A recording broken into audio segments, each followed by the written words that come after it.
métro parisien, c'est le moyen de se déplacer dans Paris rapidement et partout.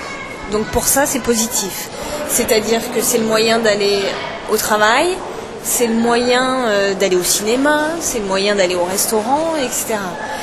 Maintenant, c'est vrai que si vous regardez un peu l'allure à laquelle les gens marchent, ils marchent très vite. Et ça, c'est un peu désagréable parce que c'est beaucoup de stress. Voilà, maintenant, aux heures de pointe, on est aussi très nombreux. Donc on est les uns à côté des autres. On n'a pas de place. Ça sent pas bon.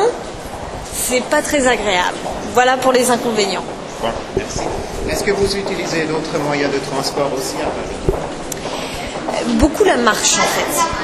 C'est-à-dire que je marche beaucoup, je peux marcher pendant 3/4 d'heure, par exemple. Maintenant, j'utilise très rarement le vélo. Pourquoi ? Parce que je n'ai pas de vélo personnel. J'habite dans un tout petit appartement, comme beaucoup de Parisiens, où il n'y a pas de place pour ranger le vélo. Et il m'arrive de l'utiliser, puisque à Paris, on a des vélos en libre service. Mais si on le prend pour, si on le prend par exemple pour faire une longue balade le dimanche, ça commence à coûter cher un petit peu. Ces vélos-là en libre service, ils sont bien pour des petits déplacements. Et où est-ce que vous arrivez avec le métro ? Au restaurant. Voilà. Je viens du cinéma et je vais au restaurant. Mon point de vue, le point de vue que je peux vous donner concernant le métro parisien, il va rester assez positif. Puisque pour ma part il est soit la semaine ou le week-end, les stations sont très souvent desservies. Vous en avez quelle que soit la ligne, je dirais un métro toutes les 3-4 minutes, donc ça c'est très pratique. L'inconvénient ça va être je dirais l'attitude des gens qui sont pas très respectueux de l'environnement, du cadre. Qui vont vous pousser. C'est vrai qu'il y a des heures de pointe sur Paris qui sont le matin et après le travail, donc entre 18, 17 et 19 heures. Et après c'est vrai, l'inconvénient c'est les gens, c'est le monde. C'est qu'ils ne sont pas très respectueux de l'environnement, encore une fois du cadre. Moi j'ai vécu en Angleterre et il y a le métro aussi. Et là-bas, c'est totalement différent. C'est aussi bien desservi, mais pourtant les gens sont très polis.